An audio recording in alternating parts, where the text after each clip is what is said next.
Ladies and gentlemen, dear friends, on behalf of EPFL, it's an immense pleasure to welcome you for this very special evening on our campus. 2019 is a very special year for EPFL. We celebrate our 50th birthday. And in the world of universities, 50 years old, we can think of us as if we are still a little child. And for those of you who have children, you know very well that one thing that kids are very relentless at doing is asking questions. And we find ourselves today, as a technical university, at the very heart of some of the most pressing questions of the century. There is no denying that technology has inserted itself into the very fabric of our lives. And so this evening is a good evening to ask questions, and maybe to try to provide answers. So we've assembled a very particular team of people, thinkers, to try to lead us towards the path of where technology is guiding us, what is the relationship between human beings and technology. And to explain you a little bit more about how this evening will unfold, please join me in welcoming Leila Delarive. Leila is the founder of the Empowerment Foundation and our partner for this evening. Good evening, Professor. I think I see you again in 2 hours. Good evening, everyone. My name is Leila Delarive. I am the founder and chairwoman of the Empowerment Foundation. We are living at a tipping point of history. Today, we are giving more and more away our freedom to algorithms, to data. We are living with robots, and maybe one day we will become robots ourselves. We are talking about augmented humans. So we're living this particular moment in our history where we can choose between a utopian scenario or a nightmare. But the choice is ours. The Empowerment Foundation, recognized of public utility, is advocating for a human-centered technology, meaning that technology should serve us and not enslave us. We really believe that technology will lead to a more inclusive society where each and everyone will have more happiness, wealth, and we hope we could live in a more healthy environment. But still, tonight, there are lots of issues to address. And we have partnered with the EPFL together to welcome one of the greatest thinkers of this 21st century. He has wrote 3 books that were sold worldwide: Homo Sapiens, Homo Deus, and 21 Lessons for the 21st Century. He is a professor at the Hebrew University of Jerusalem, and he will help us to understand what the future of humanity will be. We hope so tonight. Before I call him to join me, I will just give you a few information on the program tonight. We will be joined after Professor Harari's keynote by different participants. Among them, Ken Roth, the director of Human Rights Watch. We also have Professor Effy Vayena, who is coming from the ETH in Zurich, Professor Jacques Dubochet, that you all know. And we will have 2 leading professors of the EPFL showcasing their research, Professor Courtine and Professor Bloch, and Professor Paik. And we'll be all discussing tonight among us, and you, we hope, to have this debate about the impact of technology. So please, join me in welcoming Professor Yuval Noah Harari. Good evening, Professor. Thank you.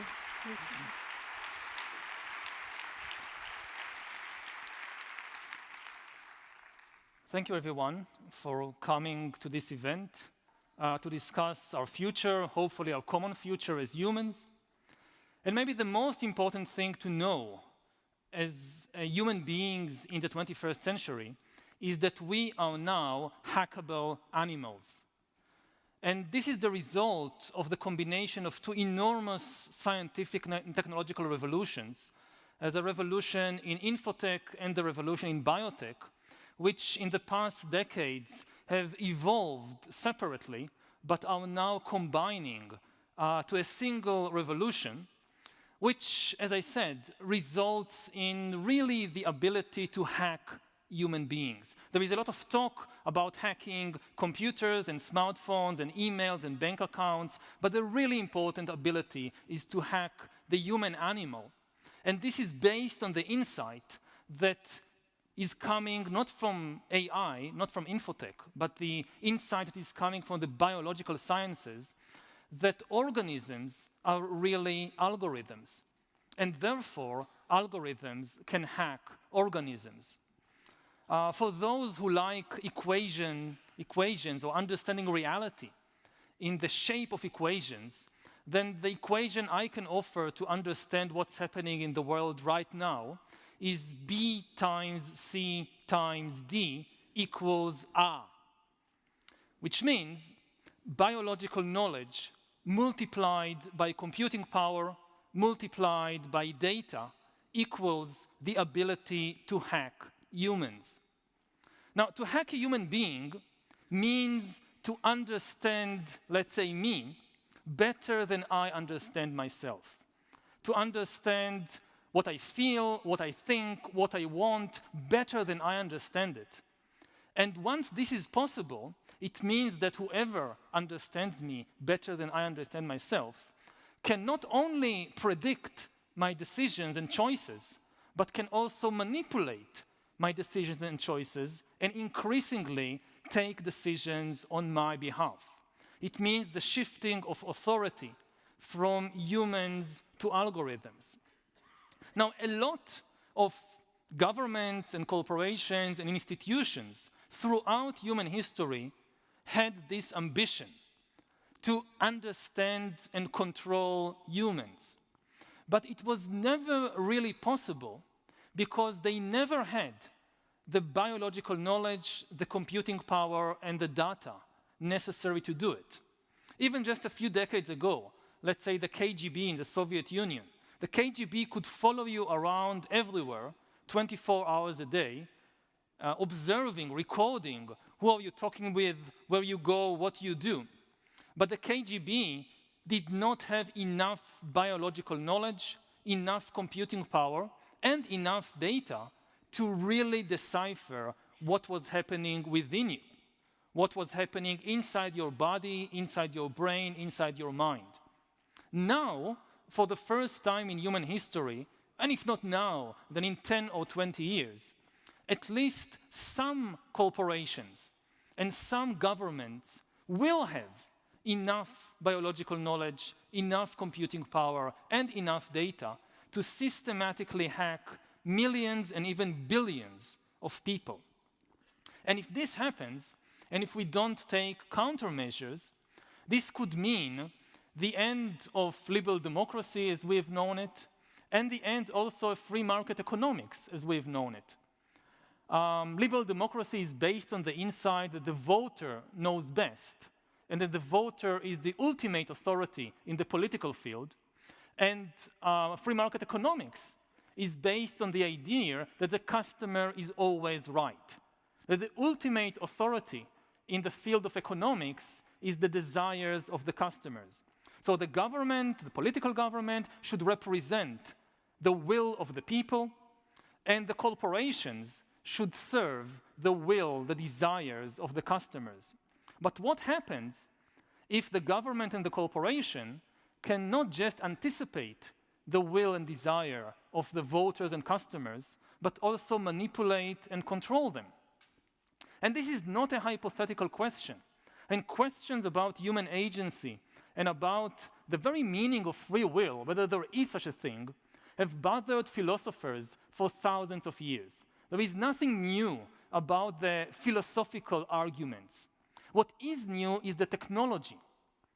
We now have, or we will soon have, the technology that will enable governments and corporations to manipulate and control the will of the voter and the desire of the customer like never before. And then who represents who? It's not clear. Again, I don't want you to think about it as a kind of doomsday prophecy, because it's not inevitable. Technology always gives us options, not an infinite amount of options, but there are always different options. You can use the same technology to create very different kinds of societies. We saw this in the 20th century, when with the same technology of the Industrial Revolution, with trains and electricity and radio and television and cars, some people created communist dictatorships. Other people created fascist regimes. And other people created liberal democracies. They all used the same technology. It's the same with the new tools of the 21st century.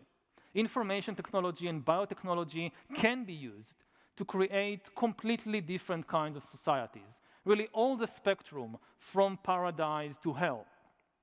The important thing at the present moment is to realize the true potential of these technologies and to really start the political debate about these issues.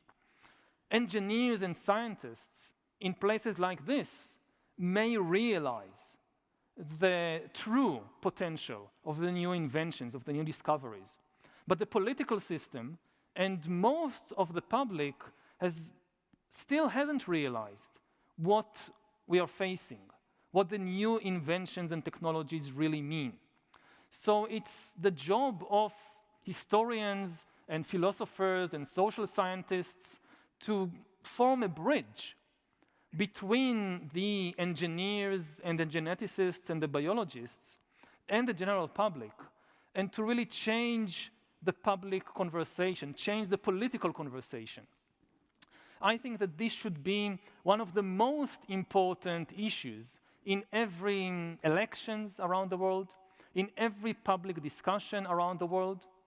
And what I see as an historian, unfortunately, that too much of the political discussion in most countries around the world is focused on the issues of the past and not on the issues of the future, and that too many politicians are simply unable or unwilling to form a meaningful vision for the future of humankind. If in the 20th century, politics was a great battle between visions for the future, good, bad, that's a different question. But in the 20th century, it was very obvious that politics was about the future. And you had the communist vision, the fascist vision, the liberal vision, and the political struggle was a struggle between these visions for the future. Now, almost nobody in any part of the political spectrum offers a really meaningful vision for where humankind will be in 20 or 30 years. Most of what they offer is really just nostalgic fantasies about going back to an imaginary past. And this is a very, very dangerous situation, because it really means that maybe the most important decisions in the history of humankind are taken either by a small group of specialists who represent nobody, or they are not taken by anybody. They just happen.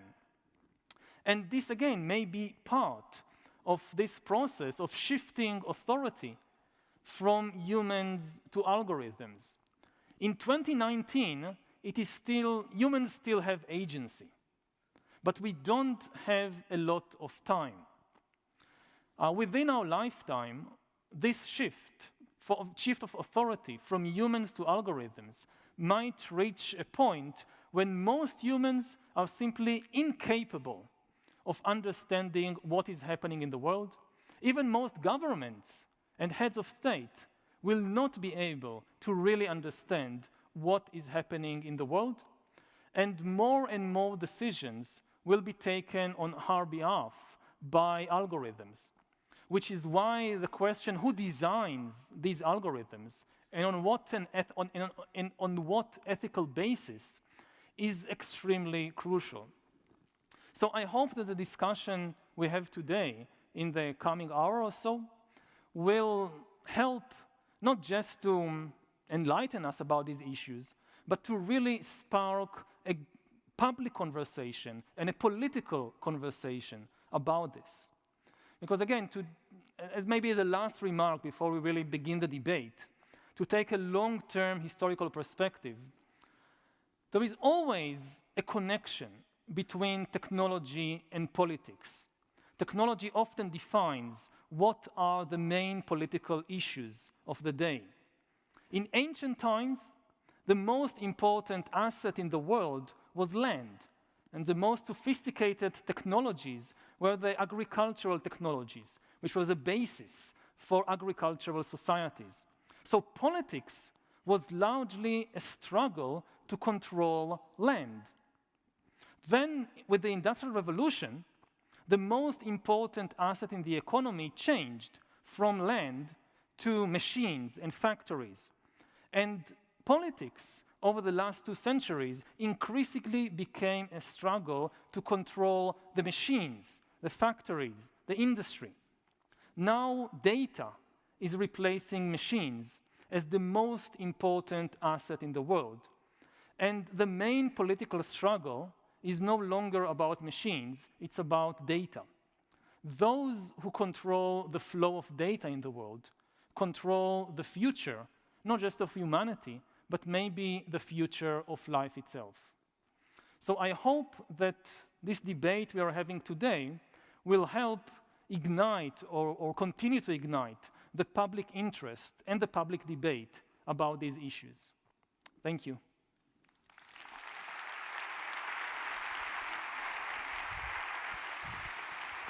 So, Professor Harari, please have a seat. Thank you. Thank you very much. We'll be spending those hour and a half together with all our guests. I have to tell you, first of all, I'm a very optimistic person, and I really believe in the resilience of humans. But after I read *Sapiens*, I felt a little bit desperate, I would say, because sapiens are the greatest predators of all time. Am I right to be afraid? No, they are not the greatest predators. I would say they are serial killers. Lions and bears and sharks are much better predators than us. But when it comes to exterminating entire species and entire habitats, there is nobody like us in the world. Even before the agricultural revolution, even before the first wheat field was planted and the first city was established, humans were already responsible for the extinction of about half the large terrestrial mammals of the planet. So yes, there is a great cause for concern. We should really acknowledge that the future of most of life now depends on us and on the choices that we make. Mm-hmm. So we invent, and we have made great inventions, but also inventions that have terrible impact today. Mm-hmm. We have invented electricity, we have invented nuclear fission, and a lot of inventions that we are paying the price today. Mm-hmm. Are we really that short-sighted as sapiens? Can we not see longer than the near return on interest? Usually not. Some people as individuals are able to look more long-term, but human institutions have a much greater difficulty in that. And throughout human history, humans were always very, very good in inventing new things and manipulating the environment, the rivers, the forests, the animals, other people. But they always had a big problem foreseeing what the full consequences of their actions will be. A great example is the agricultural revolution, which the domestication of wheat and rice and chickens and cows and so forth. And when it happened, lots of people thought this is a great thing for humanity.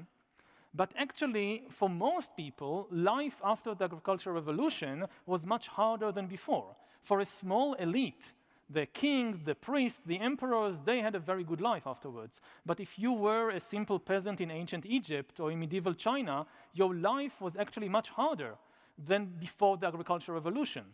But it was extremely difficult to foresee the full consequences of that. And it's the same with the technological inventions of today, that nobody knows what will they actually do. to human society and even to the human body and mind in the next, say, 30 or 50 years.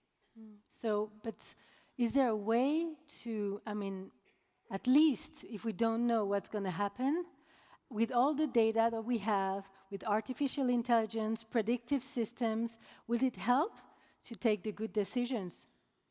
I hope so, but you know, it plays both sides of the game, because when you have more data and more computing power and more predictive power, then you think you can see further to the future, but actually exactly the same technology mean that the change is accelerating. So there is faster and faster change. So it's actually harder and not easier to predict the future. It was much, if we sat here 1,000 years ago in 1019, it would have been far, far easier to predict the future than it is today. If we sat here 1,000 years ago, I couldn't, of course, predict the political situation in 1050. But I could tell you with great certainty what the job market would look like, what the economy would look like. 90-something% of people will still be peasants.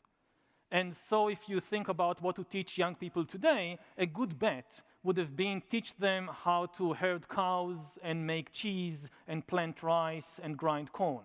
This will still be useful in 1050. Now in 2019, you look to 2050, nobody has any idea what the job market would look like and what kind of skills people will need. We have a lot more predictive power than 1,000 years ago, but exactly because of that, the change is far more rapid. And that's the paradox, in a way, of prediction and the paradox of knowledge. The more you have of it, actually, the more ignorant you become about the future. So then how can we be more conscious and how can we act more consciously? Because we're scared of, nobody knows what's going to happen. In fact, nobody can predict, as you said. Yeah, so I think it means a couple of things. It means that you have to hedge your bets.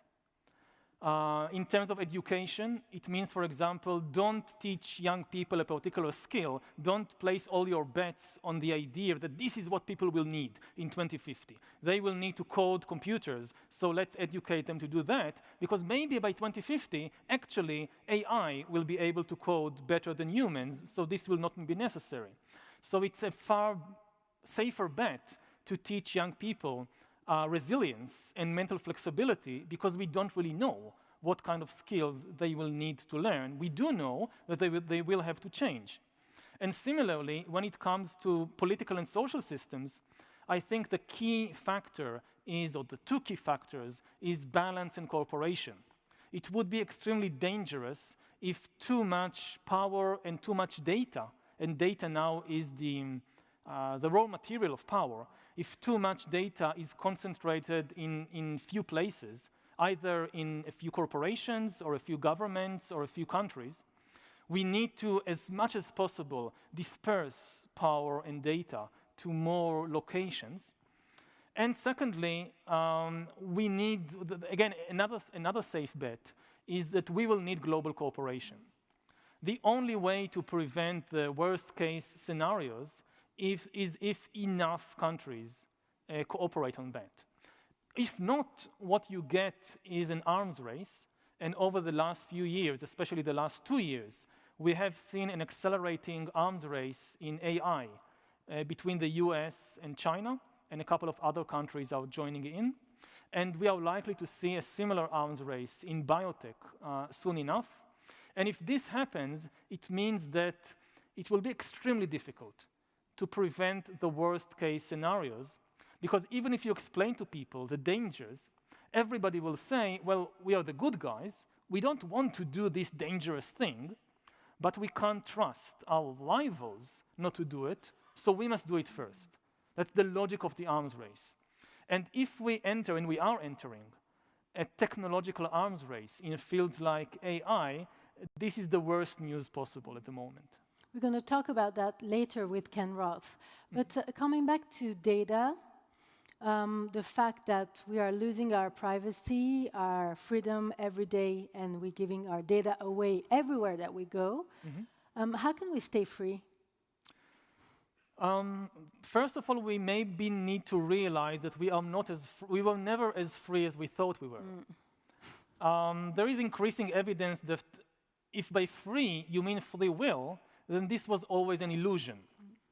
Now, in the past, you didn't have to pay a high price for believing in this illusion because humans were too complicated to be hacked by external systems.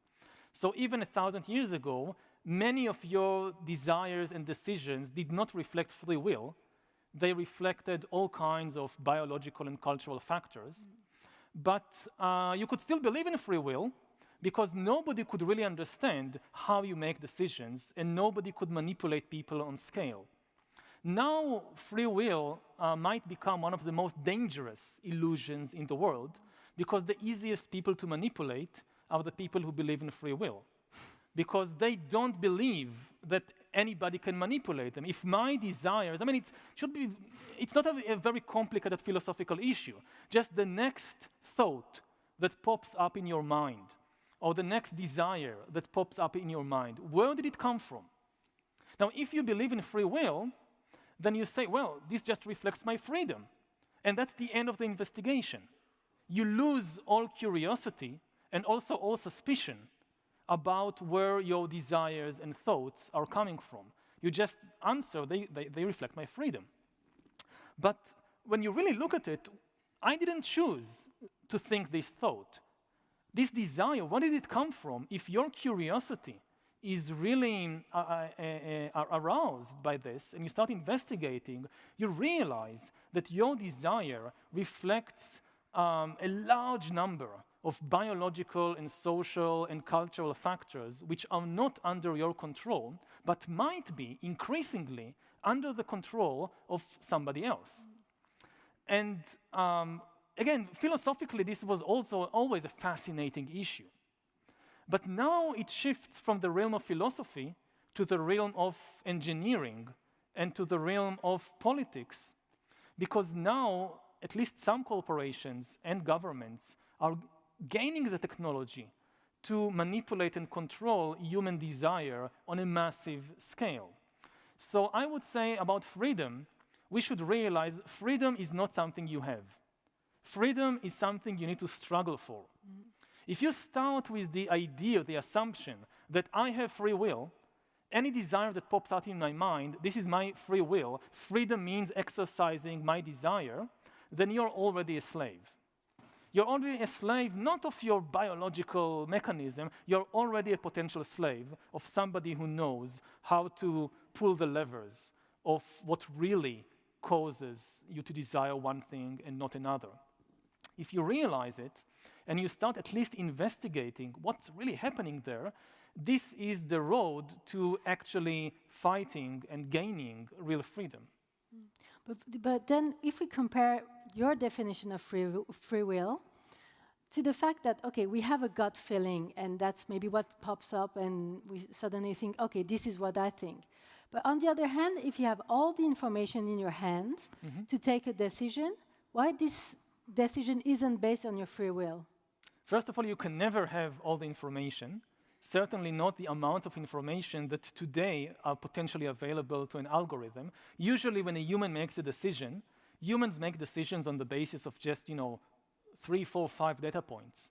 An algorithm can make a decision on the basis of thousands and thousands of data that points. could help us to take the good decision for Yeah. good. Yes, but this means that the authority is shifting from you to the algorithm. To take a concrete example, if I apply to a bank to get a loan, so 50 years ago or 10 years ago, or in some cases even today, my application goes to a banker who goes over some relevant files and information and takes a decision, usually just 2, 3, 4 salient points about me. Maybe it could be something like my history, my credit history. Maybe it could be my race, my gender, my religion. All kinds of salient features go into this calculation, and the human banker takes a decision. Now, an algorithm can, and this happens already today, can go over thousands and thousands of data points. Many of them would seem to a human utterly irrelevant. And in any case, a human can't really engage with so much information. For instance, there are cases today when such an algorithm, it checks when you charge your mobile phone and takes this into account when deciding whether to give you a loan. It takes into account the day of the week and the hour that you applied, all kinds of things that might seem irrelevant to us, but the algorithm can find some pattern there and take this into account. So first of all, it's very difficult for us to compete in the amount of information. And secondly, even if we have all this information, our understanding of what's actually happening inside our bodies and brains is extremely limited and is usually shaped more by mythology and theology than by science and biology. This is why I said earlier that it's not only about algorithms and AI. AI by itself can't do much unless it is linked to biology and to biotechnology. Because if you're dealing with something that has nothing to do with humans, then yes, AI without biology can accomplish a lot. But the moment humans enter the equation, you also need biotechnology. Even for a self-driving car to go on the road, a self-driving car must be able to understand human emotions. Now, we are very close to really the merger of biotech and infotech. We are still not there. I think that the invention that will really bring these two revolutions together is the biometric sensor that translates biological phenomena into digital data. And once we have ubiquitous, cheap biometric sensors, then we have the real fusion of the two revolutions, and this will basically change the entire world. I'm still depressed, sorry to say. So please, I would like to welcome our panelists, Professor Effy Vayena, Ken Roth, and Professor Jacques Dubochet. Please join us on stage to continue this discussion with Professor Harari.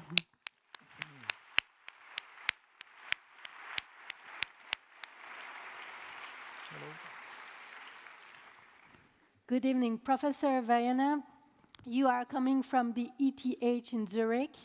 You are a digital ethicist, bioethicist, and you are really specialized into health and how we use our data related to health and gene sequencing and all those questions. Ken Roth, you are the director of Human Rights Watch, a leading NGO that is advocating to defend human rights everywhere in the world. We're a former prosecutor, so we're going to also talk about legislation with you.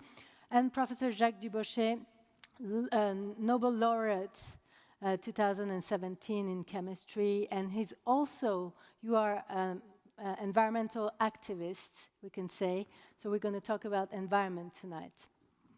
So Ken, I would like to start with you. I think the mics are on, to talk about one major concern, that is populism. Populism is on a rise, and it has a lot of impact on our societies and our democracies.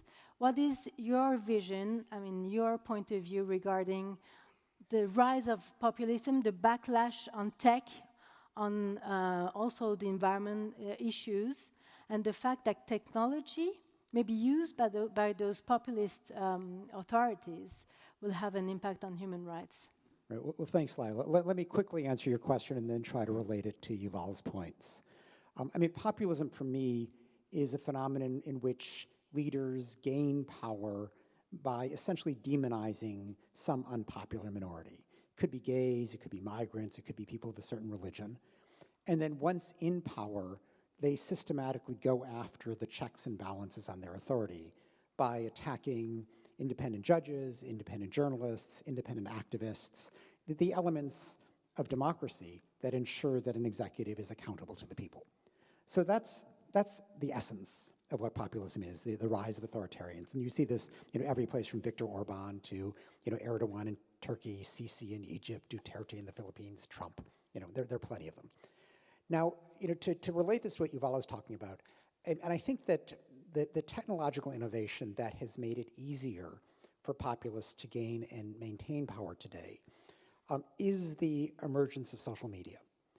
And what that has done is allowed a much more tailored message. I mean, Yuval's point is that, you know, this concept of free will is a bit of an illusion, that we've always been subject, you know, to biological influences, but also to informational, to political influences. But in the past, politicians had to work through mediating institutions. They would have a political party that would, you know, get rid of the Trumps and make sure that a more responsible figure was put forward. Whoever that person was would have to speak through institutions like the BBC or the New York Times, which would also filter the message, determine what an objective assessment of the truth was. Social media has broken that down. Anybody can get on social media and send the word out. They don't need a political party. And they can speak directly to people. They don't need the mediating institution of a media institution. So this you know, is a new form of influence. It allows anybody to have a voice. You know, whether that voice resonates or not is a product of their talent and their message. But it is a more dangerous moment. And particularly when the social media companies, because their algorithms are prioritizing engagement, and because we tend to engage with the more extreme, the more provocative, this process is fueling the kind of populist message, the messages of hate and fear that are driving people like Trump, because that tends to be more engaging. You know, that's why people tuned into the Republican primaries 3 years ago. It was entertaining. And that same phenomenon on Facebook or on Twitter drives people to these messages. And so we find that the algorithms, which are choices, you know, the social media companies could be prioritizing something else, but it's just less lucrative. They can sell ads the more you spend time on their medium. So they send you the provocative stuff. It tends to fuel this anti-liberal, anti-democratic voice that is gaining prominence in many parts of the world. Professor Harari, you met with Mark Zuckerberg recently. Mm-hmm. Are you reassured after your discussion with him? Not really. I think the problem is much bigger than Zuckerberg in person. He and others like him, they have built these immense machines. And now these machines are really independent of them to a large extent. So even if he personally changes his mind or has a positive vision, the machine is not necessarily responsive to that vision. And I completely agree that now one of the biggest competitions is the competition for human attention.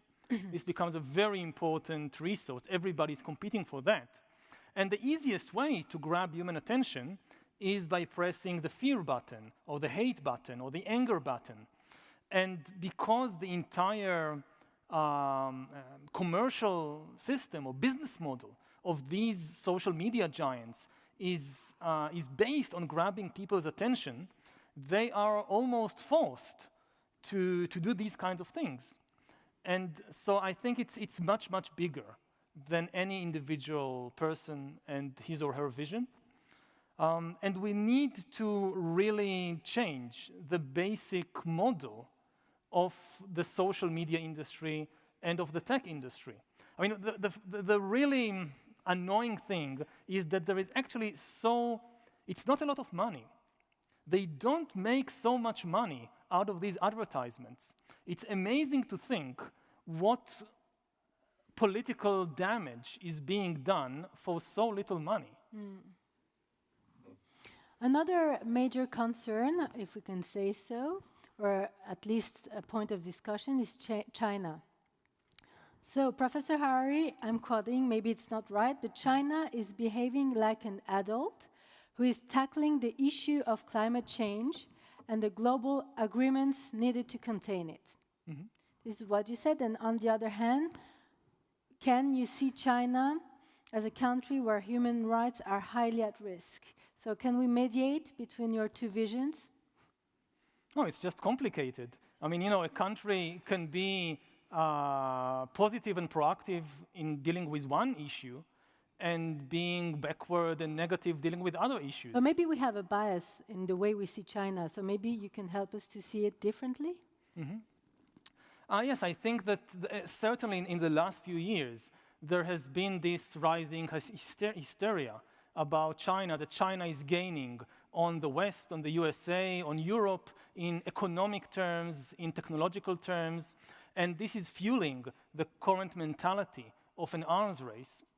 And I think that, again, the greatest danger is if we allow this mentality of an arms race to take root, because then it means that we can do very, very little about regulating the dangerous technologies.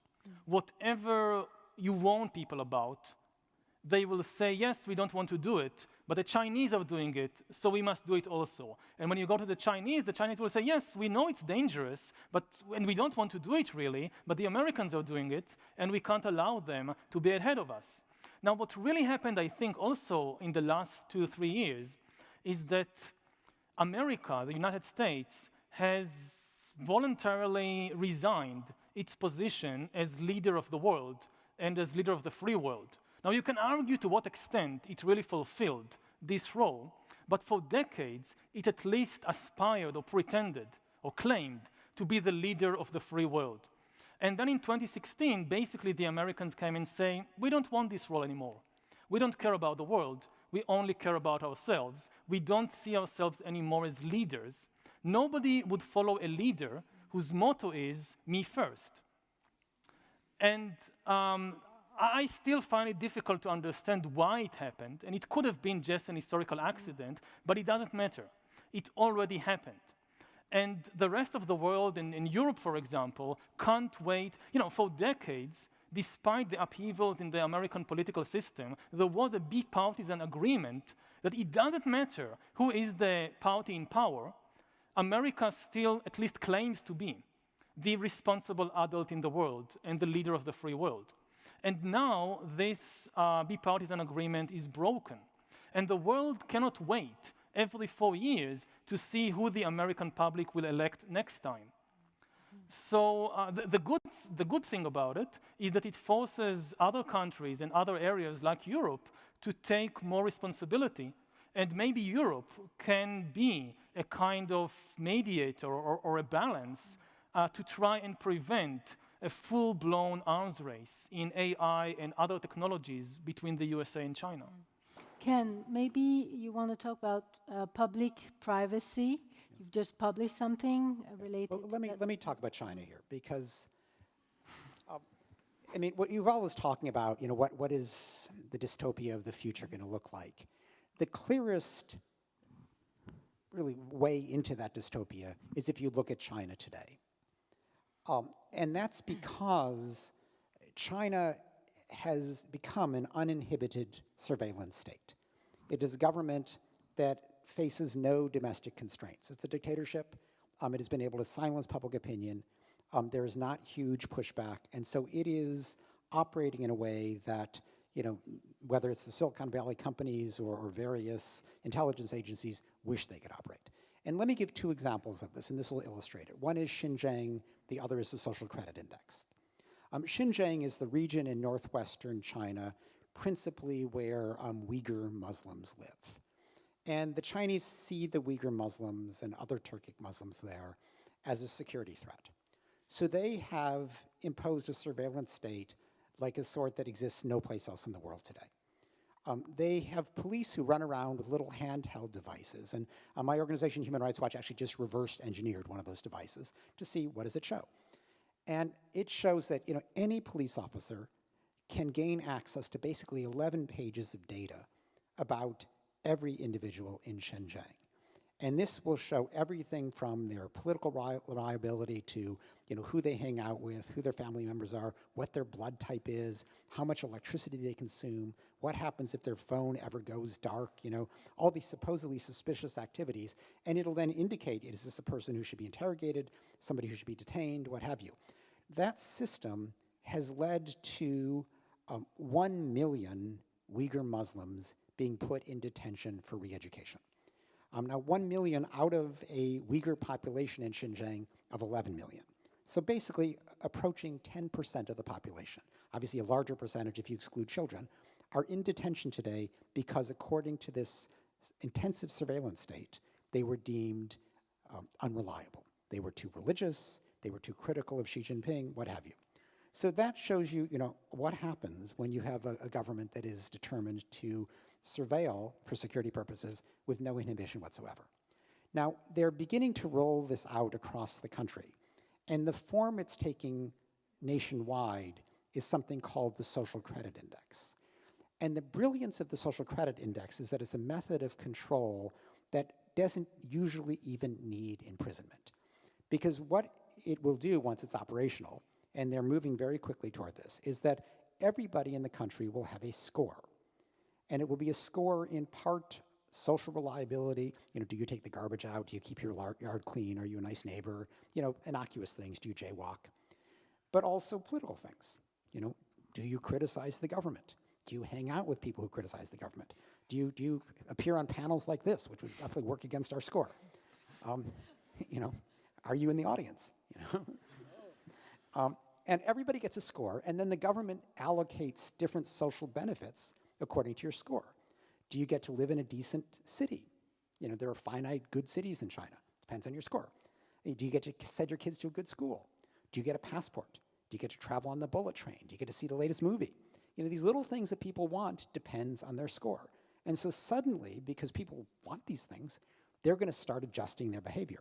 And it's a brilliant method of social control that only in the extreme cases needs imprisonment, and otherwise it just controls people on the basis of data, the kind of thing that Yuval was talking about. So this is where we're going if we don't control it. And we're not going to put the genie back in the bottle in terms of making it impossible to collect the data, making it impossible to analyze the data, but we have to develop rules of privacy, of data protection, that say that there are certain things governments can't do, are not allowed to do with your data. And it's not going to start with China. There are going to be outliners. But if we can, and this is something that Europe could be good at, if Europe can develop a strong system about the limits of big data analysis, the limits of applying artificial intelligence to your personal data, it would help to counteract this trend that otherwise is there and governments are inevitably going to move towards, because this is a dictator's dream. You can control your people without even imprisonment. Why not? So I think that we see where we're going, and it's up to us whether we're going to prevent us from getting there. We are here at the EPFL, but also technology can be used for good, also to prevent violation of human rights.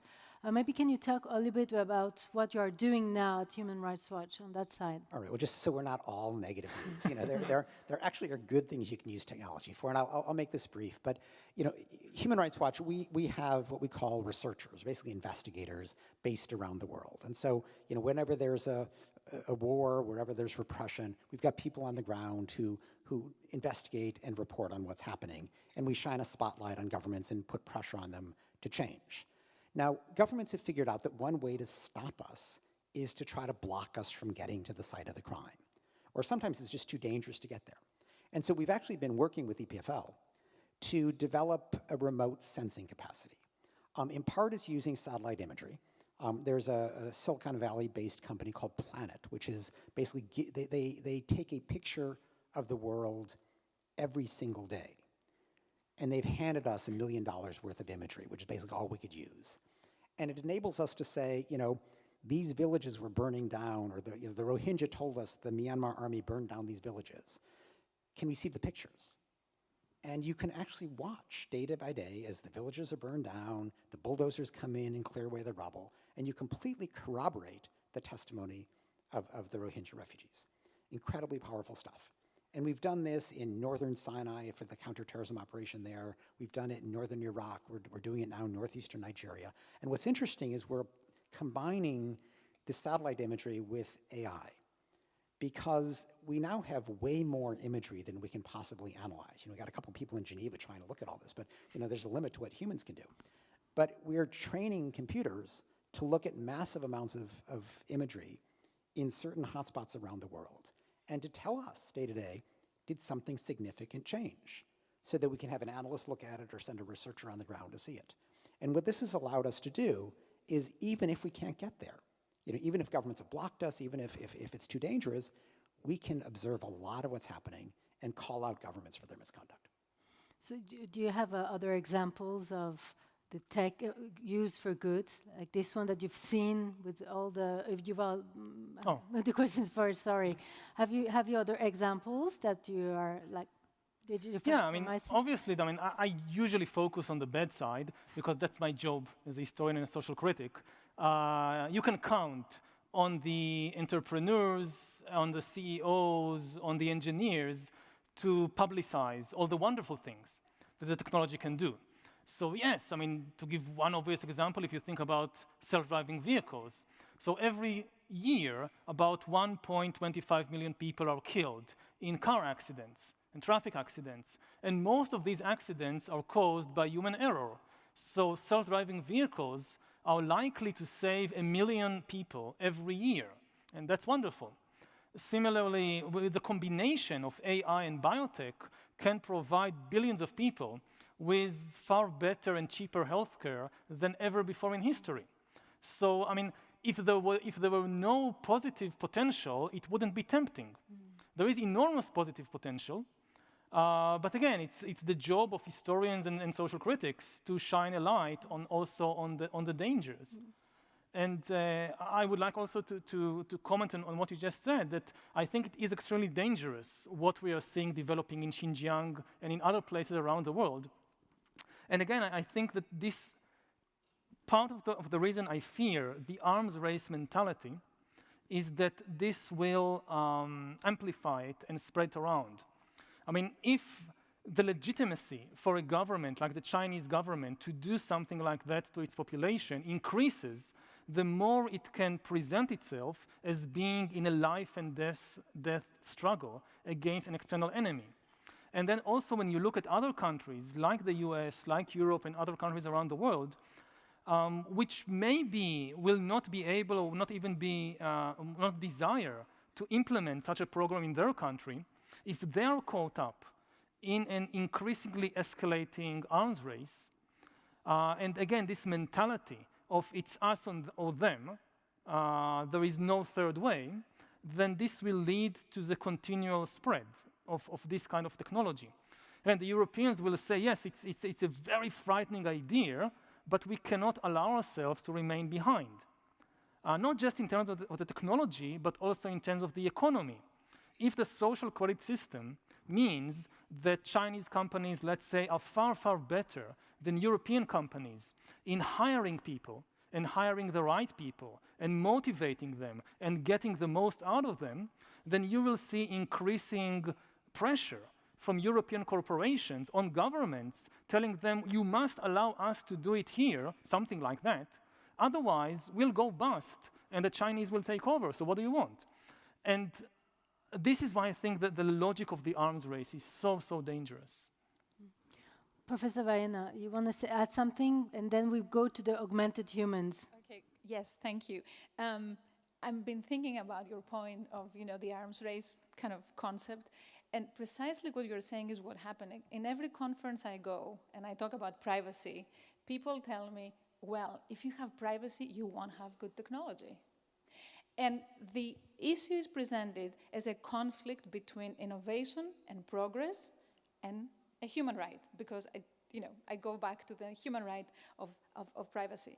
So it seems to me very difficult to get out. I try to convince people they have to get out of that let's say, a conflict, but it seems to be very difficult. And I find this not only in the political discourse, I find that in our institutions. Mm-hmm. I am in a technological institution myself. I talk to scientists all the time, and I get that division. It's either that or the other. So, and it fits exactly into what you were saying about, arms race. If we don't do it, somebody else. If we don't do innovation, then somebody else is going to do innovation. So I'm trying to see, and that's my difficulty. Maybe you have a comment on that, actually. Mm-hmm. How do we get ourselves out of that binary thing, thinking that it's either or? How can we finally start thinking that if we do have privacy, if we do respect those basic rights, then that's the kind of innovation we want, rather than some vague sense of innovation that's going somewhere that we don't know where it is. So I'm asking that, more than you, but because you're bringing up the arms race and how to get out of this, do you have an idea of how to get out of that? I mean, the basic idea, and maybe it will happen. Maybe it's inevitable, it will happen, we'll get into the arms race situation and then we'll see what happens, but we are still not fully there. There is still time to, I think, to reverse course. Not a lot of time, but there is still time. And to realize that actually people say in China and in Europe, in the US and other parts of the world have common interests. And everybody is going to be hurt if we enter this kind of accelerating arms race. And that actually this idea that we have to do it, otherwise we are being left behind. To give an historical analogy, in the 19th century, we could have had the same discussion about, say, kids working in coal mines. So you would meet with the head of the big companies of coal in a place like Britain, and they will tell you, well, yes, sending kids to coal mines, this is not, we don't like it, but the Germans are doing it. If we don't do it, we'll go out of business and the Germans will take over. What do you want? And eventually people realized, actually, it's better both for the Germans and the British if the kids go to school, not to the coal mine, and it's good even for the economy. Even the economy flourishes if you have a more, now for us today it's obvious, but it wasn't obvious at all in 1850 that it's better to send the kids to school, and you won't be left behind in the economic or military arms race if you do it. And I think it's also the same with issues like privacy. There are extremely high costs to pay, also economically, for completely eroding human privacy. But when you're caught up in this Manichaean battle between good and evil, you feel that you have no choice because the other side is gaining on you. So let's come to augmented humans. You have talked about your vision of augmented human. Professor Vayena, are we there yet? Can we talk about augmented humans? Okay, so I need, I guess, a better definition of what we mean by augmented. Exactly, what is the definition? Because if, those of us who have contact lenses or wear glasses were slightly augmented in the sense that we can see better, we wouldn't be able to see better. I, myself, and many others in here fought a lot of infections over the years, so we're here today. We boosted our immune system, we killed bacteria, and we're alive. So we did better than we would have done had we been left on our own. And if you look at scale, it's not long ago that the life expectancy was about 45 years old. Now we live to be, in this country actually, one of the better places to live, we live to be 85, 86, and we did quite well. We like that. So I think in many ways we augmented ourselves. Now the question I think in the augmented human is, where is that threshold where we have a norm and we boost ourselves to reach that norm because we were below, or where we start going above that norm? And my feeling is that we keep changing that threshold.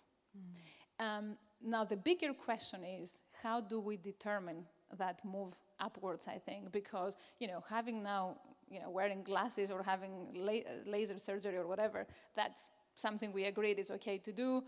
Everybody will have it. We're trying to make sure that everybody has it, not just a few people. But when it comes to other things that are going beyond what would be the norm, then I think the conversation is becoming complicated. Now, in what you were mentioning, of course, we're taking augmented at a different kind of level with the convergence between the computational and the biological. And I think one example that we talk a lot about these days is the genetic engineering, right? Mm-hmm. If you're able to intervene to that extent that you change the very core of humans in a way that you want, because we do change over time, but how would it be if we could change our genetic makeup? And we had examples last year, the babies born in China were the Chinese scientists actually made that step and tried to make that change. Is that augmented? Okay, so what he tried to do, for example, was to produce babies that would be wouldn't be susceptible with genetic editing, that wouldn't be susceptible to acquiring HIV infection. okay, we have other means to do that as well, but let's say, is that the kind, of augmentation that we are not sure if that worked? We have so many other risks. So if that's what you mean by augmented, I'm not sure how close we are. So, but as you said earlier, I mean, if we look forward 50 years in the future, I think a lot of what we define even broadly as augmented will probably be getting closer to. Would you recommend strict regulation on that, Professor Harari? Yeah. No glasses for anybody. Yeah, the key on the threshold, and then what should be the limit to put? Is what we call enhancement above that, right? So, right. Yeah, I think the key issue is what kind of changes you do that allow many people to reach a certain norm, and what kind of changes you do that allow a small part of the population to exceed the norm. There are two different projects here. Now, there is no clear technological and scientific line between them, because very often the technologies that can help people reach the norm can also help some people exceed it. The key point is, how do we make it available to the masses of the population? Otherwise, we end up with biological costs, with maybe a small cast of enhanced superhumans and a massive population of just normal Homo sapiens, which is increasingly left behind. Previously in history, you could not really translate economic inequality into biological inequality. To some extent, yes. Rich people had more food, so they were taller and so forth, but the basic human abilities, there was no real difference between the daughter of the king and the daughter of the peasant. But in 50 years, we might reach a point, if we are not careful with regulation and so forth, when we can actually, when humankind might split into different biological castes. And this is something, again, it's a political issue. Scientists should be aware of the possibility, but ultimately it's the responsibility of governments and citizens to think about it and to prevent it from happening. Do you want to add something? Right. What we know from history is that technological advances are not equally distributed. We know that.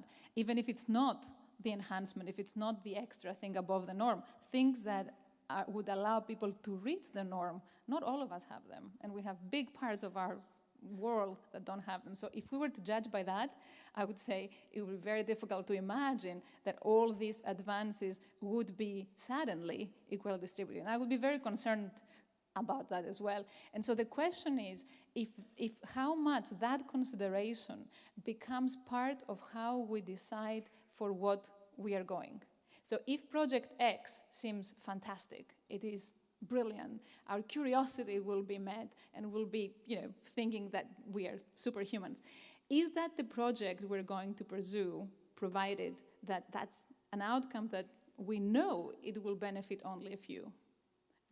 Is that a consideration that we need to be taking into account when, hopefully, we make decisions, and not decisions are made by somebody else, about which kinds of innovations we're after and which kinds of technological projects we want to pursue? We're going to talk a little bit later on with Professor Courtine, Bloch, and Paik about that. Professor Dubochet, you are very concerned about the climate change. You are an environmental activist. Do you think that, and you've been actually with the kids on the streets to protest against the non-reactivity of our politicians. So do you think that we, the people, can be agents of change in tackling those environmental issues? Yes, they can. Well, I'm not going to have in concurrence your horror with my horror. I take your horror very well. Human animal being at present already hacked. And the society, the value I share, are in great danger. That's, I agree, I see with you. And I read your 3 books, they are very good. But, well, my problem is climate. And since a long time, since ever. And I saw with horror how little we could do with that. And you see with horror how little we can do with you, horror. And we were thinking and discussing this yesterday in family, and we remember that Al Gore was a vice president of the United States up until 2001, if I remember correctly. And he was a powerful person. A few years later, he brought the film The Inconvenient Truth. We knew all that, and nothing happened. Nothing happened, but I have my heroes now. Greta Thunberg in August last year. It changed a lot of things. Or at the same year, at the same month, Aurélien Barraud in France. Aurélien Barraud will be here in Lausanne, the 3rd of October. Great. And now, here, I see something changing. And these young people are saying, it doesn't work like that. We don't accept this. And I have the hope that this movement gets strong enough to save our climate, but they are clear. They say, it's not a matter of changing the climate, it's changing our society. And they say it very strongly. And I hope that on the move about the climate, they will save us from becoming slave of hacking. That's my hope.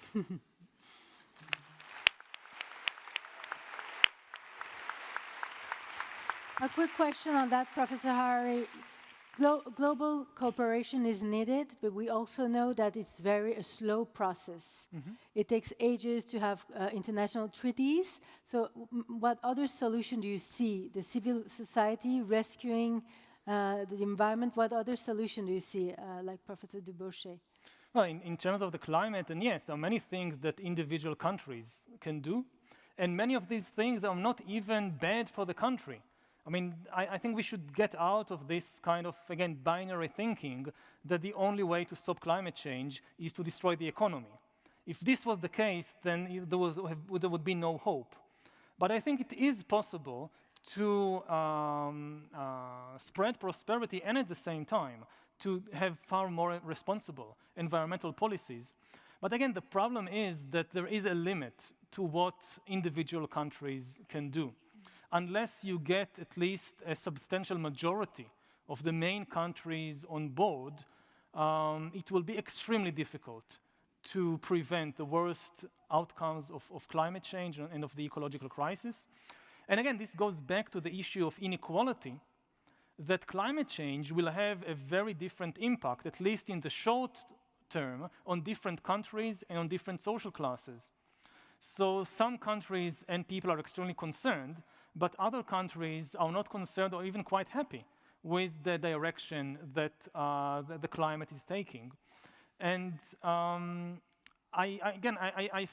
might try to be optimistic about it, but in the last few years, the world has been running in the opposite direction. I mean, maybe 2015, if you think about the Paris Agreement, 2015 was really the last year that the Paris Agreement was even possible. It was like a kind of small miracle that they didn't delay it by 1 year, because then it would have fallen apart. And since 2016, the world has been running in the opposite direction. So I hope we can reverse course in time. And again, the main problem is that maybe there is no we when we talk about climate change. Just as with human enhancement, there is no human we.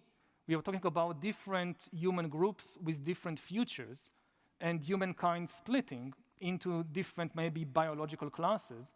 Similarly with climate change, part of the problem is that there is no human collective. There are different groups with different futures. So now I suggest that we go to the last part of our discussions.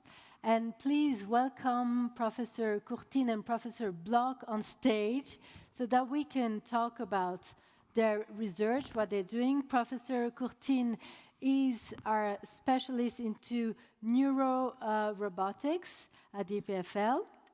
I'm just taking my notes because I don't want to he's a leading expert in neurotechnology, and Professor Bloch is a leading expert in neurosurgery at the CHUV. Thanks for being with us.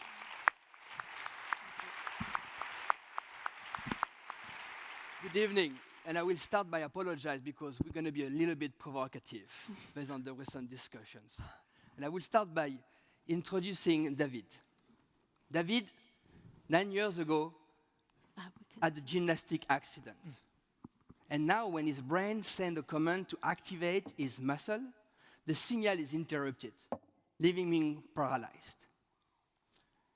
Nevertheless, when we study this kind of injury in rat model, we always find some spare nerve connection. You see them here in white. However, they are functionally silent, meaning that the rat cannot activate his muscle in order to walk. And for the past 30 years, in order to restore walking, scientists have been trying to grow more of this kind of fibers. We thought about the problem completely differently. We actually focused on the region of the spinal cord below the injury that is completely intact, but disconnected from the brain, meaning it's missing key source of modulation and excitation in order to be functional. So we thought to hack the spinal cord, take advantage of advances in technology in order to reactivate the spinal cord with electrochemical stimulation that will mimic the way the brain activates the spinal cord. This is a paralyzed rat. Stimulation on means it's turned on. When it's turned off, it can't walk. Back on, and the rat walk immediately. And that was the time when we decided to do exactly the same therapy, but in human being. And my role was to implant an electrode array on the spinal cord at the region that is controlling the legs, and to connect it to a sophisticated pacemaker that is able to deliver bursts of stimulation that will be located exactly at the right place and also at the right time in order to coincide with the intention of walking of the patient. So here you have David again. David at the beginning of his therapy with the stimulation on. You see that it's turned on, he walks, turned off, he cannot walk. We turn it on again and he walks again. So that was very important. Yeah, because now he can train. Yes, he could trained intensively, very intensively, and 6 months later, he was able to turn on his stimulation, talking to his watch. Stim on. Okay, start message sent to implant. And this allows him to walk outside the laboratory. However, at this stage, David cannot control the stimulation on his own. So we had the idea to connect the thoughts directly with the stimulation. Mm-hmm. Do you think it is science fiction? Yeah. And here we hacked the brain, finally. So here I implanted electrodes in the brain region that is controlling the leg movements. And with this electrode, we can record the brain activity, build algorithms that detect the intention of the animal, and we link them wirelessly to the spinal cord stimulation system. So this is a model of transient paralysis. The right leg cannot move. Without any training, the animal just think about walking, and we connect the digital bridge to the stimulation, and he walks continuously, just thinking about it.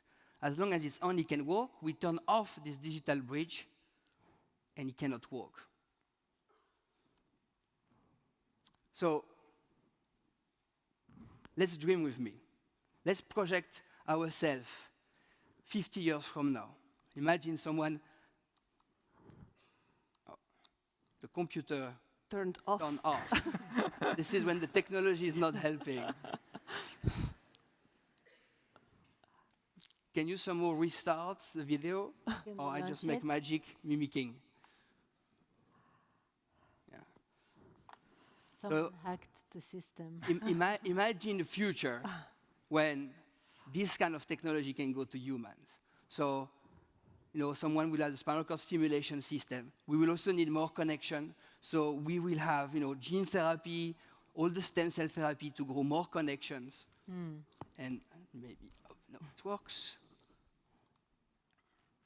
So this is the vision of the future, 2050, as you said. The spinal cord stimulation system growing more nerve connections, so stem cell gene therapy, because we need more nerve fibers. In the same surgery, you can have this implant to record the brain activity, decode intention, and link them to this implanted device so that people can start training intensively, actively. And the technology becomes seamlessly integrated in the operation of the central nervous system, to the point that David can now walk freely to his office drinking his coffee. And at this stage,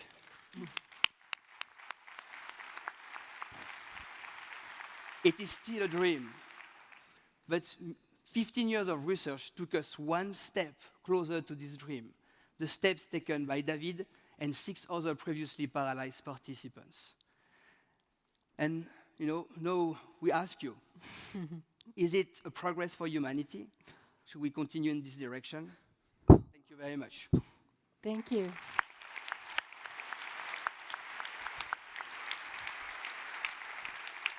So, Professor Harari, what impact do you see at this human-machine interface for humanity? I mean, the intention of this research is amazing and positive and can bring so much joy and happiness to so many people. On the other hand, what struck me about the research is that for it to work, you need to decode the intentions of the brain, which is exactly the issue of hacking human beings. So what do you do when you can hack, an external system can hack the intentions of the human brain? And so think about the politician you most dislike today in the world and ask yourself, what would he or she do if they had this technology to decode human intention reliably on a mass scale from outside? Again, it doesn't mean that we should stop all research in this area. We shouldn't, and we won't anyway. It does mean that we need to understand the immense political stakes that such technology involves. So, and also I think it means that the scientists who are working in these fields, part of their responsibility is to educate the public, first of all, to educate themselves about the social and political implications of what they are doing. Very often when you are in the laboratory and you're working on a particular project, then you only see the immediate project or the technical problems that you need to solve.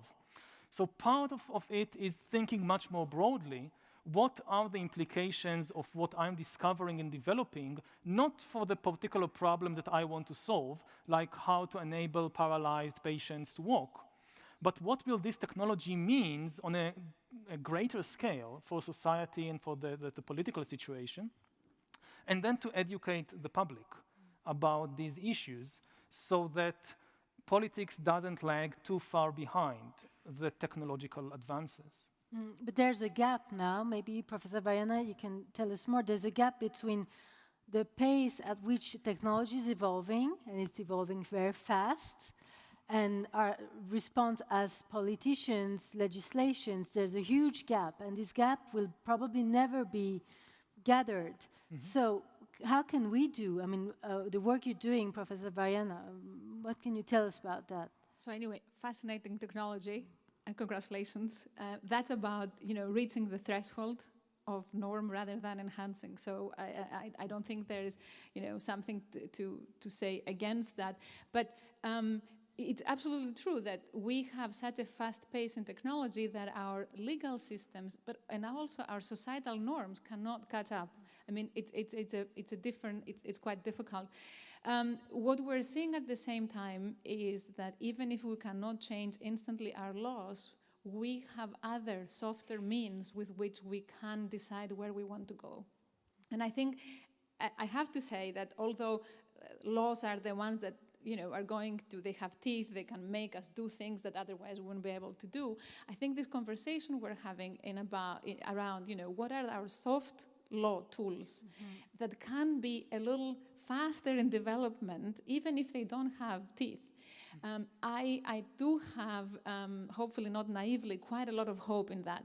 And we see also in the scientific community, in engineering communities, not just out there in the humanities, people interested in asking those questions and wanting to set a certain ethical standard. So I think while we're waiting for our legal response to arrive, I think these other tools are useful, and we have frameworks and systems that allow us, I think, to bridge, at least to some extent, that gap.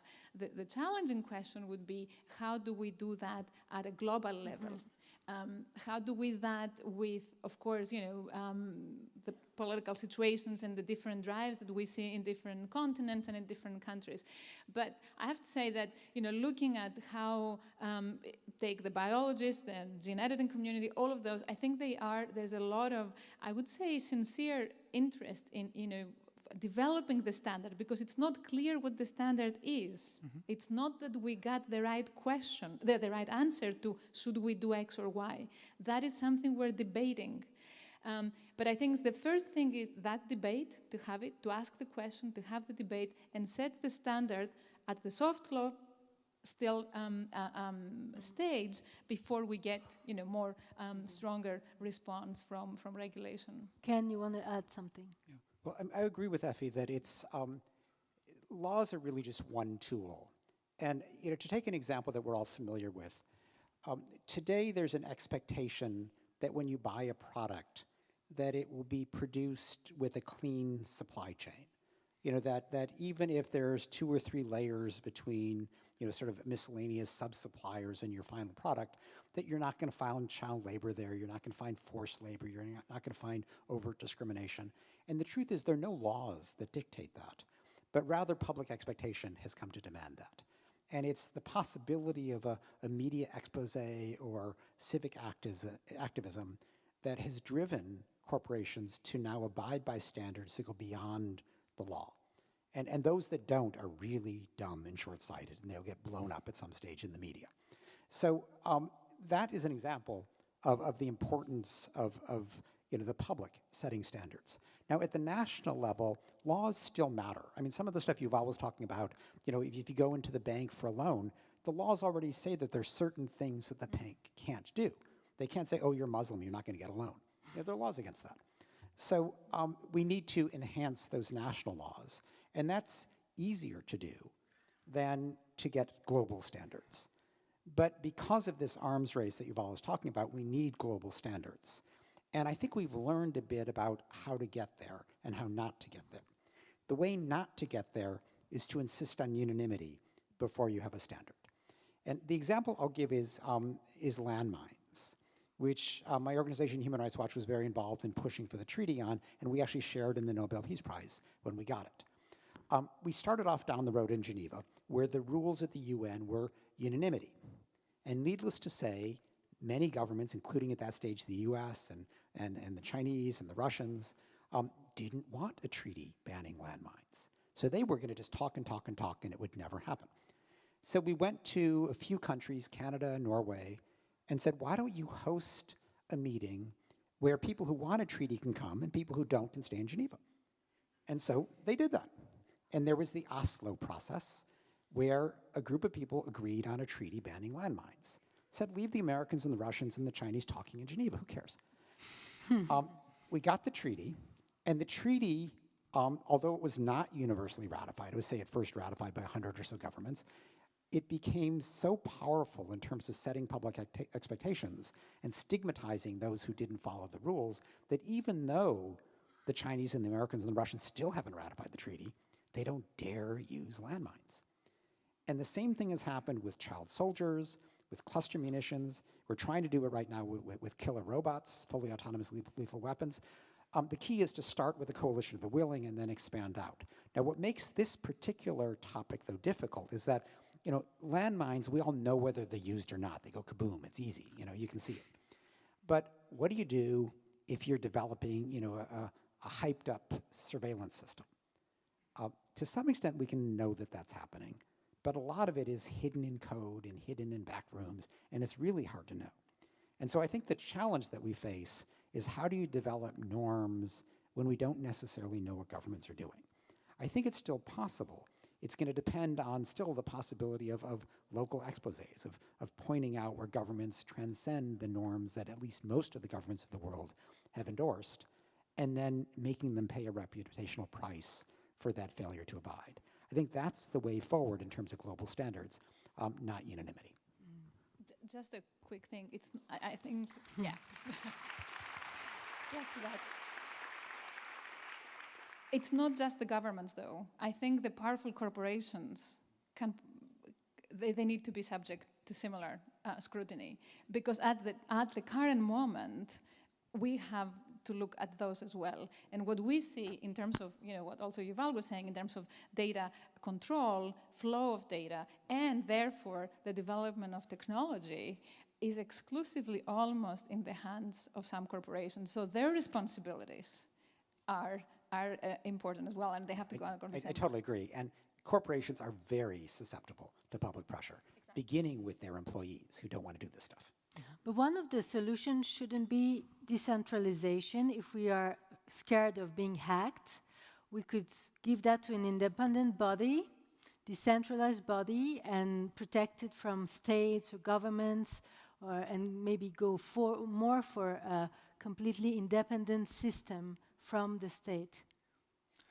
To give what to an independent? To avoid, being hacked as humans. And if we give all our data and all our very personal, data to an independent body that we can trust, that is not private, that is not public, but that is maybe an independent body, private, public sector. Is this something like decentralization could help to protect individuals? In principle, the more actors you have, the more checks and balances you can have. But giving all the data to one independent body, I don't think you can. Who will be this body? Who will decide what it will do? It's the most important resource in the world.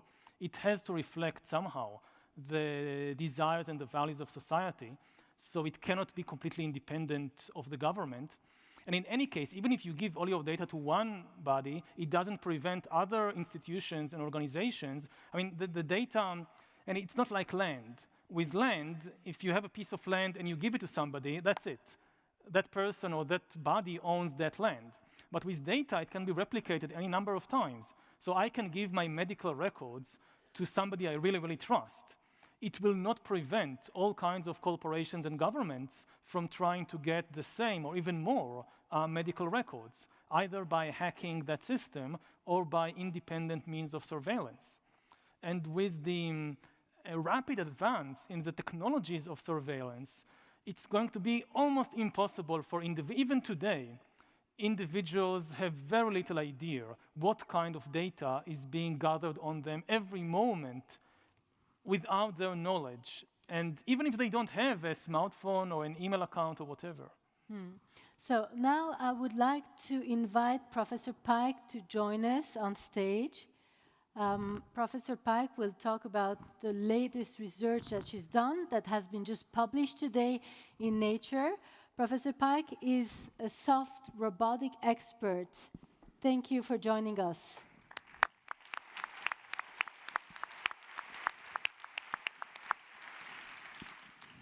Good evening. I want to talk about the future of technology, the immediate future. And I want to call this a Reconfigure Robots. It's not necessarily because my lab is called Reconfigure Robots Lab, but it really is. So when I was studying, I thought the future of robotics would be something like this. Now we're talking about killer robots and Davides, so maybe this is not the best image to show, but the movie had a huge impact. I did not necessarily want to create the next Terminator, but it was more to understand what is actually possible to do in terms of physical, material, and design-wise to create systems that can mimic human movements. So the eyes that move more like humans and hands that move like humans. Again, not necessarily to create the next killer robot, but to understand the biomechanics of humans and to understand what can we do to better make the devices to work with humans. So one of the last studies while I was making that robot was to create a human arm, humanoid arm. It actually was able to create a very smooth motion, enough of momentum to even hit a tripod. So that's why the film is actually shifting at the end. This is really nice. But as soon as someone sees this, they're like, oh, great, Jamie. When can they start serving me breakfast or doing dishes and doing my homework? None. Zero. Even the motion is very similar. It does not have enough intelligence to understand what you want it to do. So I realized this is not the future of robotics nor the technology.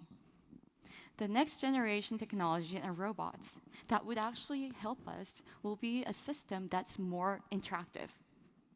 Not necessarily it's using the data you're giving it, but because it realizes the environment.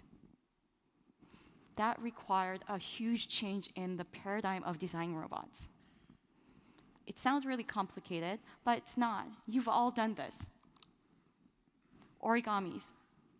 Origami is a really versatile design platform. You take a piece of paper, and depending on how you fold it, and when you change the sequence of folding, you can create multiples of animals, objects, and systems, or even just simple rhinoceros. We took an idea from this origami platform.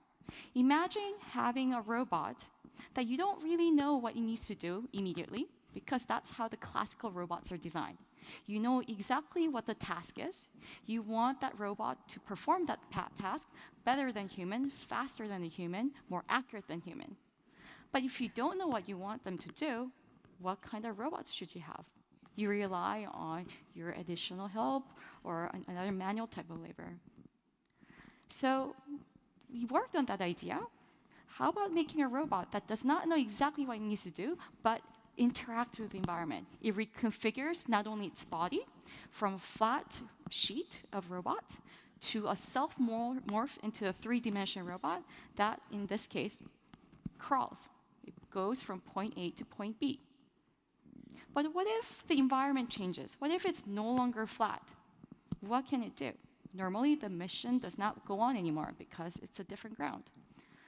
But for Tribot, it's able to roll it over. Now you're attacked by the rough terrain. What if it's no longer just a rough terrain? What if it meets an obstacle? It will hop over. Again, it's interacting with the environment. It's the same hardware, same controller, but it's able to interact with the environment. And it can even do gymnastics. It's a very simple example, but this is a valid, objective robot. It takes the sensor information, it processes, but because it's able to reconfigure its body, it's able to create different gait patterns. That's not it. It doesn't necessarily have to be all a same flat sheet. We can make them completely modular as well. So instead of relying on a single sheet with a fixed size, we can create multiple modules that are either active with motors and sensors and microprocessors, combined with inactive or passive joints. In this case, you see an empty triangle. And by combining them like Lego blocks, you can create not only a different size of elements, but a different platform that can interact with you and the environment. So does that sound like something that you'll be interested in using? Maybe not immediately, because you've never seen it before. So you don't know what to use it for. But there's a place that you really need this type of technology. Imagine if you have a robot that needs to go through an obstacle. In this case, we're showing it by showing a wall with a small opening. And the robot like this can transform its body to execute its mission, in this case, training it to a space shuttle. And speaking of space shuttle, space is the place where you need this type of solution. This is an artistic rendition of what we're talking about. To bring up 1 kilogram of anything, let alone water and food, it would cost you $100,000. You can no longer afford to have automated system, a robot for a single task. You need a system that will do multitask. This is where robogamis can come in. Imagine having multiple modules that you don't know exactly what mission they need to do, but they're going to be there to help out astronauts. In this case, instead of sending astronauts out in the field, these are the robots that will go inside the ground, survey on top of the ground, and even above the ground. Not only that, they will interact closely with astronauts by providing a platform that is interactive, physically interactive with astronauts to communicate back with the Earth, helping you out with experimentation on the space shuttle, spaceship. This is not the distant future because you can use a same origami platform that transforms its body from flat state to a 3 degrees of freedom force feedback haptic interface. What you're seeing here is world's smallest haptic interface that gives you force feedback underneath your fingertip. That's very mouthful, I get it. What does it mean by force feedback underneath your fingertip? This is an interface. If you were to link it back with your goggles, virtual reality goggles, normally when you play with the virtual reality system, what you see is what you get. Well, actually, you don't get it because you probably wave your hand in the air. But if you combine this with this haptic interface, which you're seeing just underneath the thumb there, these are no longer just blue ball that he's touching. It's blue rubber ball because you'll be able to feel the stiffness change. Now, it's not just a red ball, it's a red sponge ball. And as soon as you pick up the black ball, you'll be able to feel that it's as a billiard ball. The ceramic's much harder. Imagine using this interface to perform surgery. Imagine using this as a layman person, buying your avocado. You would know how hard that is. And since we're in Switzerland, Gruyère from Comté. It is reality now because even though it does not look like your killer robots, these are robots that can enhance your experience online. So people often ask me, Jamie, those are really cool looking, but what's your main application? This is a wrong question now. You're living in the next generation technology-driven world where the robots are no longer designed just for a single task.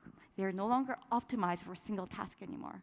I really think the next generation robots are meant to do a multitask. They're optimized for multitasking that are highly interactive, that will bleed into our lives, not to take over it. We are able to keep our autonomy, but these will interact with us to maintain the quality of life that you desire. Thank you. Thank you very much. So, Professor Harari, would you like to be surrounded by mini robots, origami robots like these ones? No, it depends what they do. I mean, again, like every technology, it can be used for so many different purposes. But what strikes me, again, like in the previous examples, is that the really crucial point is not the robot by itself, but the ability of the robot to interact with humans in order to change the human experience. So, for example, to feel through the robot what some robotic arm is doing in another place. So this, again, it bridges the gap between the human mind and the human experience, our subjective experience, and the objective world outside. And once this gap is bridged, this is when the biotech and the infotech revolution really combine to completely change the world. We're slowly coming to an end. Obviously, you're on a mission. So what are the next steps for you now that you have the latest book that has been published? What are the next steps? The really key issue is to change the public conversation, to focus the global conversation on the most important challenges that are facing humanity. I see myself as a kind of bridge between the scientific community and the general public. And so my next and my team's next big projects is really how to widen the conversation. So write to children about it, write a children's book, create maybe a Hollywood blockbuster about these issues. because I don't think that it should remain an internal conversation of the scientific community. And these are the best ways to reach the general public. Maybe the main message to the scientific community is that just as the border between biotech and infotech is disappearing, so also whatever remains of the border between science and politics is also disappearing. And most scientists don't like to hear this message. Most scientists, they really want to do just science. They don't want to get involved in the messy issue of politics. But in the 21st century, science is the most important change factor in the world, in the economy, in society, so it is also the most important political factor. So on the one hand, politicians and voters should be far more educated about what's happening at the front lines of science, and at the same time, scientists should be far more aware of the implications of what they do for the political system and for society, and should take greater responsibility for that. Thanks a lot, Professor Harari, Professor Vayena, Ken Roth, Professor Dubochet. It was a great honor to spend this evening together. It was enlightening, so really thanks a lot. And I will just close this panel, so if you want to go back to your seats, you are free to do so. I would like to thank our supporters tonight, because this event, free event that has been offered to you, has been, can we see the slides with all our sponsors?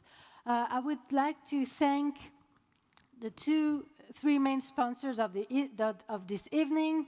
We have Banque Landolt, we have SIGPA, and we have Frontiers. Camilla Markram, thanks a lot for your support, because without you, this event would have not been possible.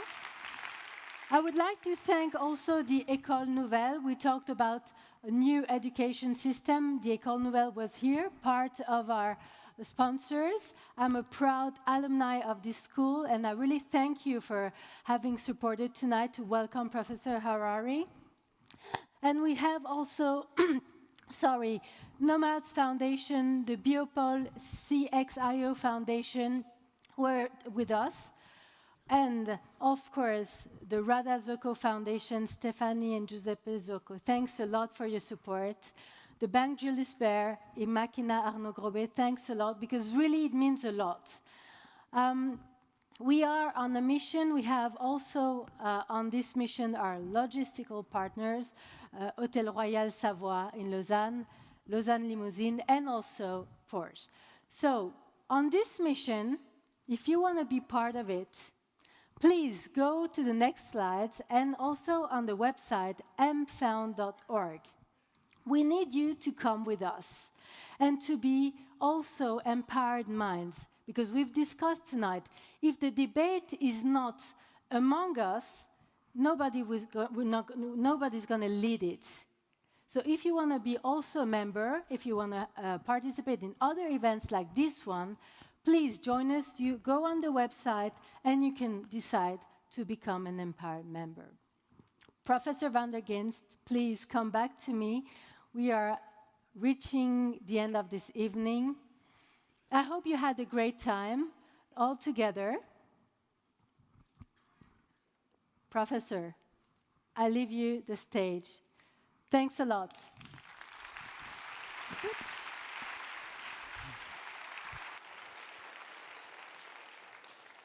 Well, we promised an evening of questions, and surely there were many, many interesting questions today.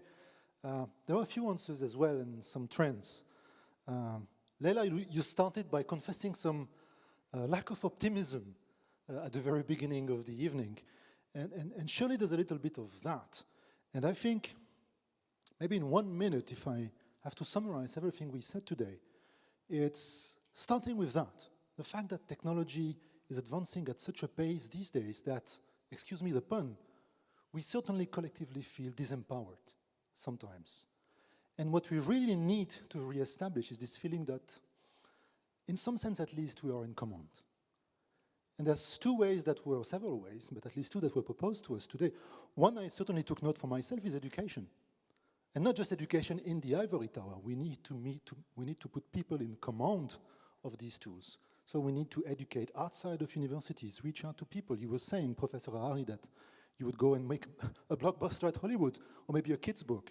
I think these are certainly great tools and great endeavors. We have to reach out to more and more people to explain them the sense of this technology, what we can do, what we can't do, and certainly what we have to pay attention to. And a second aspect was this idea of global cooperation. More than ever, we need that, because not a single country can tackle these issues. And the last thing, and that's interesting maybe to mention it as a closing statement on the campus of a University of Technology, was this idea that humanities form a bridge between technology and the people. And I think certainly here on the campus of EPFL, we have to think more and more about that. We master technology, but maybe we also have to be partner in constructing that bridge that brings technology and empowerment to all of us. Thank you for being here this evening, and we hope to welcome you again at EPFL. There will be many, many more celebrations for our 50th birthday, but certainly this was a very good one. Thank you.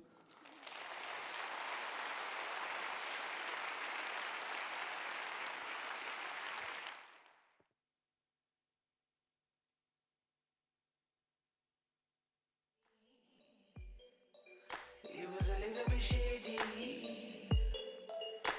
always trying to play me.